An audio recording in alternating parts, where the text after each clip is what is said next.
نئے سال کے آغاز کے ساتھ ہی لاڑکانہ شہر میں منشیات کے سرعام استعمال نے مزید 2 قیمتی جانیں لے لیں۔ دونوں لاوارث لاشوں کی تدفین ایدھی فاؤنڈیشن کی جانب سے کر دی گئی۔ ایدھی سینٹر لاڑکانہ کے انچارج حاجی سلیم آرائیں کے مطابق عاقل پیر شیر تھانے کی حدود ہڈ طارق چوک سے رات گئے تقریباً 40 سالہ نامعلوم شخص کی لاش برآمد ہوئی۔ اسی طرح تھانہ بازار کی حدود ہڈ سرائے پجر سے تقریباً 45 سالہ نامعلوم شخص کی لاش ملی۔ پولیس نے دونوں واقعات کی تفتیش کی، تاہم لاشوں کی شناخت نہ ہو سکی اور نہ ہی ورثاء کا کوئی سراغ مل سکا۔ بعد ازاں عاقل پیر شیر اور تھانہ مارکیٹ پولیس نے دونوں لاوارث لاشیں ایدھی انتظامیہ کے حوالے کر دیں۔ ایدھی انتظامیہ نے دونوں لاشوں کو غسل اور کفن دینے کے بعد دودائی قبرستان میں سپرد خاک کر دیا۔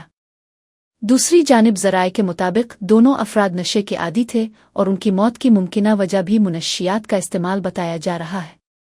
شہر میں منشیات کی آسان دستیابی اور کھلے عام استعمال کے باعث اموات کے واقعات میں تشویشناک حد تک اضافہ ہو رہا ہے۔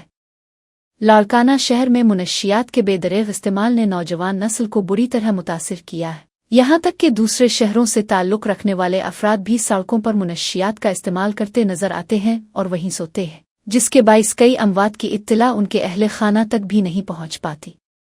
شہریوں کا کہنا ہے کہ لاڑکانہ میں منشیات کے خلاف مؤثر کارروائی نہ ہونے کے باعث صورتحال مزید بگڑتی جا رہی ہے، جبکہ پولیس اور انتظامیہ بڑے پیمانے پر منشیات کے استعمال اور فروخت کے خلاف عملی اقدامات کرنے میں ناکام دکھائی دے رہی ہے۔